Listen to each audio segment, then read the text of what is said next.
Алдағы уақытта зейнетақы саласына қатысты көптеген өзгерістер орын алуы әбден мүмкін.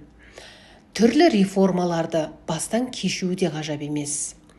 Шалғай шеттегі ауылдарда бір зейнетақымен күнелтіп отырған жандар аз емес екені белгілі. Күнкөріс көзінің біршама көбейгенін үмітпен күтетіндер де жоқ емес. Азық-түлік бағасы ауыздықсыз кеткен бүгінгі күнде расында да аз ғана зейнетақы ары тартса арыға, бері тартса беріге жетпейді. Алдағы күндері зейнетақы жүйесіндегі ОПВР жойылуы мүмкін. Сарапшылар қазақстандықтардың кейбір санаттары үшін зейнетақы тапшылығы болуы мүмкін деп отыр. Бұл рас па? Тақырып қызықтырса, видеоны қарап шығыңыз. Достар, арнамызға жазылып, лайк басып, пікір қалдыруды ұмытпаңыздар. Жұмыс берушінің міндетті зейнетақы жарналарын алып тастау ықтималдығы қазақстандықтарды алаңдатып отыр. Ал сарапшылар Қазақстандағы зейнетақы жүйесі жеткіліксіз екенін айтады. Экономистер мен қаржыгерлер елдегі қосымша құн салығы мөлшерлемесін көтеру мәселесін талқылап жатқанда, қарапайым қазақстандықтарды жұмыс берушінің міндетті зейнетақы жарнасының алып тастау ықтималдығы алаңдатады. Бүгінгі таңда жалпы ішкі өнім 2,5% құраса, 2028 жылға қарай ол 5%-ға дейін артуы тиіс екені атап өтілді. Дегенмен сарапшылар ОПВР-дан ақшаны өзіңіздікі деп санамауға кеңес береді. Өйткені оны алып тастау және оны мұраға беру мүмкін емес. ОПВР ақша жинағы жеткіліксіз, немесе мүлдем жоқтардың пайдасына ойлап табылды. Бірақ іс жүзінде бұл ақша бар, бұл шегерімдер жоқ немесе жеткіліксіз деп түсіндіреді қаржы сарапшылары. Сарапшылар еліміздегі қазіргі зейнетақы жүйесін тиімсіз деп санайды. Ол үшін көптеген реформалар қажет.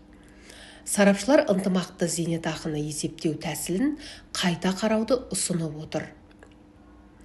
Адам зейнеткерлікке шыққанда оның орташа жалақысының қандай үлесін алады? Мысалы, қазіргі уақытта бұл үлес шамамен 20%-ды құрайды. Бұл шамамен 40%-ға тең.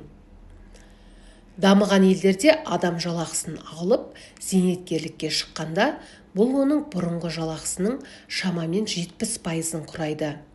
Бұл зейнетақыны есептеу әдістемесі, бұны үкімет өзгертуі керек деп есептейді сарапшылар. Алайда ұлттық экономика министрлігі ОПВР ықтимал күшін жоюға қатысты нақты жауап бермеді. Әлеуметтік салықтың көлемін азайту, зейнетақы жарналарының мөлшерін азайту, егер мұндай ұсыныс қабылданса, олардың барлығы бюджет есебінен өтеледі, дейді салықшылар. Еске сала кетсек, қаңтар айының соңында Қазақстанда әлеуметтік салық пен жұмыс берушінің зейнетақы жарналарын алып тастау ұсынылды. Бұл ұсынысты үкімет отырысында ұлттық экономика министрі Серік Жұманғарин айтты. Одан кейін қосымша құн салығы мөлшерлемесі жоспарланған деңгейге көтерілсе, үкімет жалақы қорына түсетін салмақты азайтуға дайын екенін айтты. Біз әлеуметтік салықты және жұмыс берушінің міндетті зейнетақы жарналарын алып тастау арқылы жалақы қорына түсетін жүктемені орташа есеппен 10%-ға, кейде тіпті 30%-ға дейін төмендетуге дайынбыз, деді министр.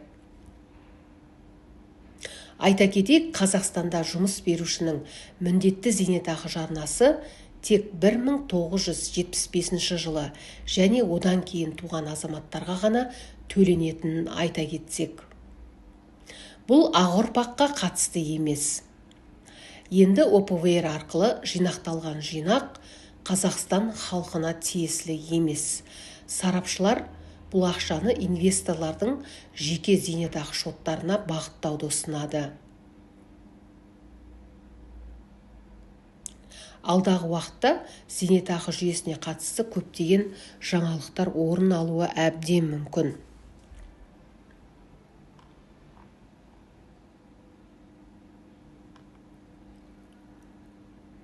Бүгінгі таңда жалпы ішкі өнім 2,5%-ды құрап отырғаны белгілі. Ал 2026-27 және 2028 жылға қарай ол 5%-ға дейін артуы тиіс екендігі атап өтілген болатын. Дегенмен сарапшылар ОПВР-дан ақшаның қаншалықты құнды немесе құнсыз екенін айта алмай отыр. ОПВР ақшасы жинағы жеткіліксіз немесе мүлдем жоқтардың пайдасына ойлап табылған дүние.